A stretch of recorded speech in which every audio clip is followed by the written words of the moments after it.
Change starts with a decision. No more excuses. It don't have to make sense to nobody else but you and God.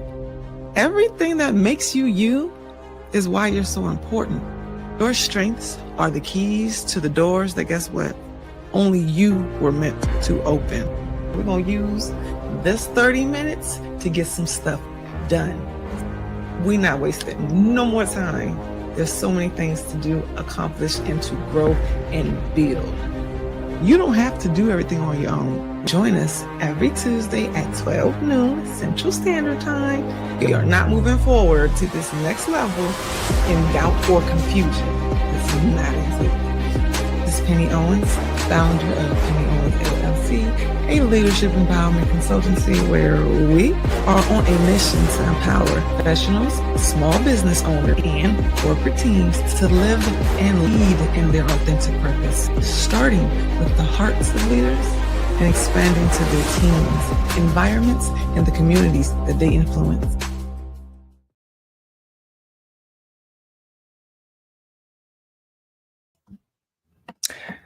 Welcome, welcome, welcome. This is Intentional Tuesdays, and I'm your host, Penny Owens. And today we are talking about building a stronger leadership mindset.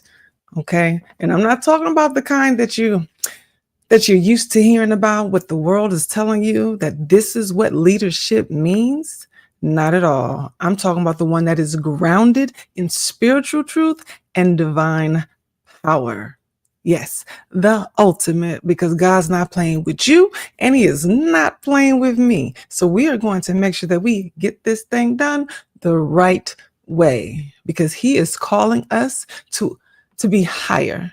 Okay? You, me, us. He wants more from us. He wants us doing great and grand things. He's calling us to be higher, and it starts with our mind. So let me make sure that everything's going up pretty decently over here. I hope that your weekend wasn't too bad. And I hope that the week isn't too bad either. Yeah, I hope that it's starting okay. Let me make sure that I can see everything from you guys. And we're going to get that started. And okay, it looks like everything is going today. And I appreciate you. So, like I said, he's not playing with any of us. This ain't the time. And I already warned you, this season is about bold leadership, authenticity, and faith in action. Like I said, we're not playing no games. So by the end of today's show, you'll be able to recognize what's been holding your leadership potential back. Are there some limits that you are unaware? We're going to point them things out, and I'm going to help you step into clarity, courage, and conviction that God designed for you. Because yours looks different from mine. It looks different from his. It looks different from hers. It is yours. Now, first, recognizing the leadership blocks is the first step that you want to do. You have to identify the self-imposed limitations and the spiritual disconnection, because you can't have one and not the other. It's an imbalance. So you have to address it. Having a leadership mindset is not about the titles it's more about trust, responsibility, and purpose.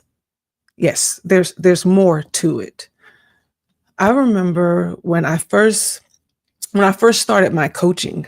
When I first started my coaching, I overthink everything. Like I was like, okay, well, some of my clients, to me, they were at different stages in their lives, and I wasn't sure, how can I give them advice? How am I able to tell someone who owns of 500 companies, if they own something that's name brand, that is everyone in the state recognizes, how am I going to teach them something? Like, it's just little old me and I'm new. How am I going to actually give them what they need to identify their purpose, to move in their strength and highlight their goals? So I overthink it. I knew that I could see things in people and that I could hear what's not being said. I knew that, but I still let the statuses or even the money that these people were making intimidate me. I still started to not fully doubt myself, but kind of question, what can I show them? But you know what? I made sure I showed up anyway because I knew to trust myself and I knew to trust what God had put in me. I knew what was there and I knew what I was capable of doing. I knew what I was talking about, and I know what I see in others. That I could see that potential. There was no doubt in my mind about that. Now, I may have doubted myself in a sense because we are our worst critics and we tend to see better into other people than we do ourselves. So for myself, there was still some fear there. There was some perfectionism. I wanted to make sure that I was doing a good job, and I wasn't quite 100% sure about it. But on the flip side, when it came to other people, I knew I could see them clearer than they see themselves, and I could trust what it was that I was putting together for them, with their strengths and their gifts. I know what I'm talking about. So they are more confident, but not when it was coming to myself. So I know, how are you able to lead others if you have that part that is lacking when it comes to your confidence? And I thought about it, was like, you are one to practice what you preach. You are all about example. So get it together, girl. That's what I told myself. Like, you need to get it together. This is what you teach them, how to see themselves, because you know that the judgment is a little cloudy when it comes to reflection. So I had to correct myself. I prayed on it. I made sure that God showed me how you see me. And don't let me step back and get in the way of anything less than that. And it worked. I no longer started to doubt what I knew was there and what I know was my capability of and my own potential. So making sure that I stopped limiting myself or comparing myself with anybody else, I accepted all of me. And in doing that, I strengthened my leadership for the leaders that I'm coaching. You want to lead by example, right? I'm just saying. You want to make sure that you do that. So I had to make sure that I did it as well. Now, there's three common leadership limiting beliefs. And I'm sure you've heard them before because you've had them inside your head or you've been very close to them. I'm not qualified enough. Like I said, that's rooted in comparison and the fear of judgment. Who are you comparing to? And stop, because it's yours. It's your style, your journey. I have to do it all on my own. There's a lot of people here. This is rooted in pride and the mistrust of the divine timing and support. There's a lot of people around you, both to your left and to your right, if you just allow yourself to trust what God is doing and who he's positioning around you. If you know that you are in alignment with your purpose, believe me, God is using your environment to help shape you, to help support you, and to help you expand and grow. So trust who's there. Even if you feel like you don't trust the people in your circle, if you have a deep-rooted mistrust, then you need to check that and see what's going on. But outside of what you know may not be right, trust that they are there to teach you something, to enhance something, or receive something from you, to practice on, to encourage you. Just trust that, like I said, God is using your environment. So just trust the whole process.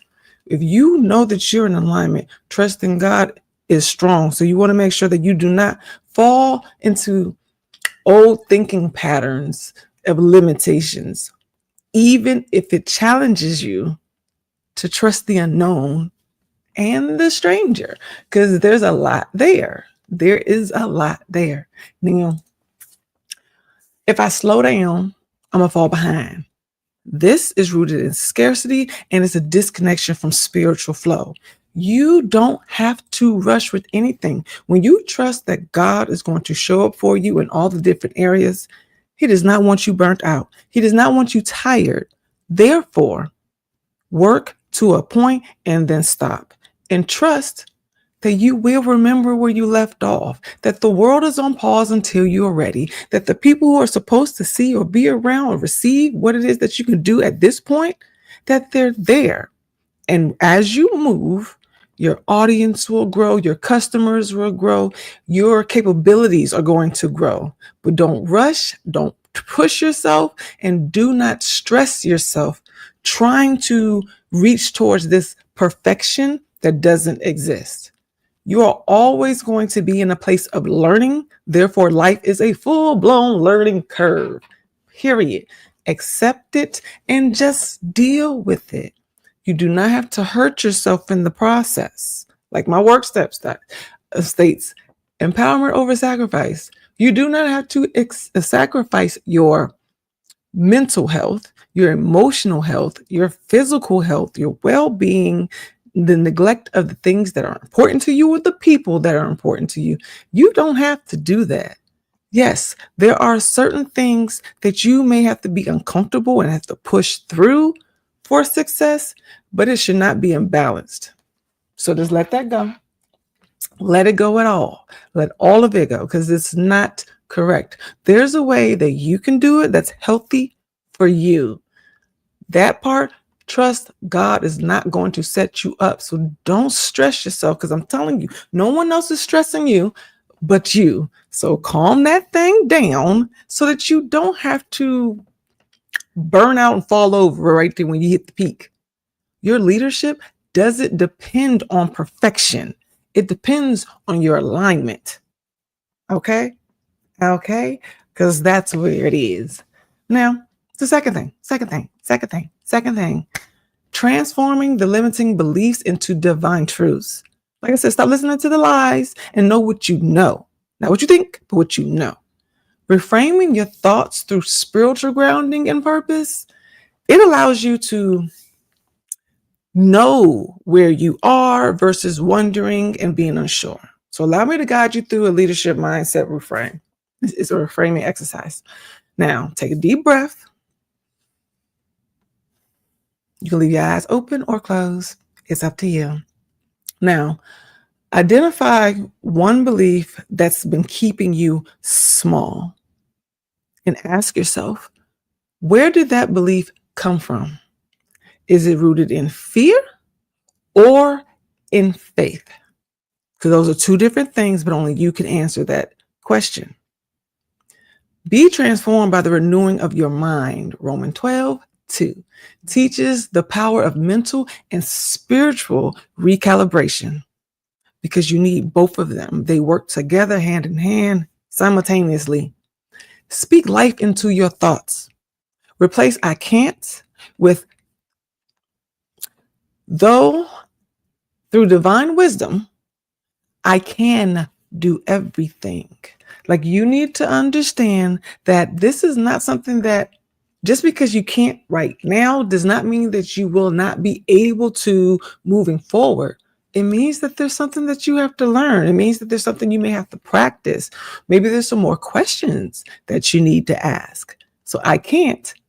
That's just a very minute momentary status. It is not the answer. It is not the all for all. Okay. So change it. I can't. And so through divine wisdom, I can. Ask God to give you clarity. Sit still and ask some questions. All right. Like I'm just saying, replace I'm not enough with I am equipped and chosen for this moment. You are special and no one else can do what you do. So the things that you are involved in, the passions, the things that are on your heart, that stays on your mind, is for a reason because it's yours. Those dreams in your mind, those are yours. That's supposed to be your reality, period. God didn't waste any time and he didn't make any mistakes. Everything that you need is already in you. You are fully equipped. This moment is for you. If you don't understand what all that means or what exactly is inside you, simplify it. Ask yourself, what do I know how to do? What is it that I'm good at? What comes easy to me? What makes my heart move? All of that together on a list, I'm telling you, it'll show you more about yourself than you may just give yourself credit for. But you are fully equipped. And I encourage everyone. It is really easy to do. It really is. Journaling is awesome. It may sound like homework because it is. I encourage every last one of you to ask yourself, what truth will I choose to lead with today? I'm starting off my day. I'm setting my intentions. What truth am I leading with today? You choose, you pick. Now, that third thing, you need to step into your divine authority. Like I said, divine authority, because God is not playing with you or me. One, if you're already in a leadership role, then guess what? He has already trusted you to lead others. He's already trusted you with the capability to teach, to lead, to discern, to redelegate. I'm just saying, this is not just about you telling people what to do, when to do it, and how to do it. Just because you think your boss gave you that position, you think you signed up for it, is bigger than that. God trusted you to put lives in your path to be led by you. That's a huge thing. It's huge. So understand that there's an authority that God gave you. I don't care what your boss says. I don't care what your coworkers think either. You are a leader for a reason, bigger than just what your resume states. And activating the new mindset with action and faith, now that you know who it came from, it's going to empower every area that you're leading, all of it. So share how your divine authority doesn't mean control, okay? It means trust. It means surrender, because it does. People think because you're in charge that you're supposed to just do whatever you want and you're supposed to say whatever you want with no consequences. That is not true at all. I tell my kids this all the time. Grown-ups do not just grow up to start doing whatever they want. There's rules that we have to abide by. So guess what? We can still get arrested and put on punishment. I'm just saying. We do not grow up, no matter how grown you think you are, to do whatever you want. We do have an authority to figure, and that's the Lord. We are still going to be held accountable for our actions and what we say and what we do. So you can't just do whatever you want because you're in charge of people. No, how irresponsible is that? But true authority means that you trust what God is doing with you, through you, for you, around you, and you surrender control to Him. It sounds negative to some people. Surrender. I'm not trying to do that. Why would I just give up control? I promise you, it's one of the best things that you can do. When we try to control things, it takes more time, it takes more energy, it takes more effort, and half the time, most of the time, it doesn't work at all. Think about it. Can you control the weather? No, you can't just make it rain. You cannot just make the sun come out. You can't make the clouds come out. It doesn't work. Can you control time? Can you slow it down? Can you stretch it? Can you share it? Can you save it? No, it doesn't work. We can't even hold our breath half of the time, because guess what? At some point, your body says breathe. So most things we can't control. So when it says surrender, when I say that to you, it means acknowledge the lack of control you already have and intentionally let God have it. Let Him do what He's going to do with you, because He trusts you. He wants you to trust Him, and He's not going to put you in harm's way. Just trust the process and relinquish the control. Life moves so much better when you are not trying to hold it to what you think it's supposed to do or how things are supposed to work, because you will always be disappointed if that's how you move. And it's just true. It's just true. You can't do that. It doesn't work. It doesn't work. Now, three key ways to lead with a spiritual power. Like I said, because your boss did not give it to you. But this is a spiritual thing. And 3 ways to lead with it: alignment. Spend time in daily prayer, meditation, or stillness before making all key decisions. That's how you make sure that you don't mess up or do anything you're not going to regret. Get into alignment. Second, be authentic. Lead from your truth, not somebody else's. You are the best you, and there's no one else like you. So I don't see why we playing with that. And action. Faith without works is dead.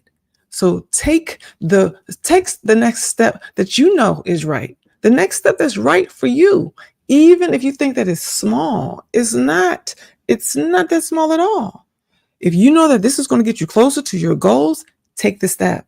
Just do it. When you're in alignment with your mindset, with your spirit, your leadership stops being stagnant. It moves and aggressively with effort, and it becomes more of a spiritual flow.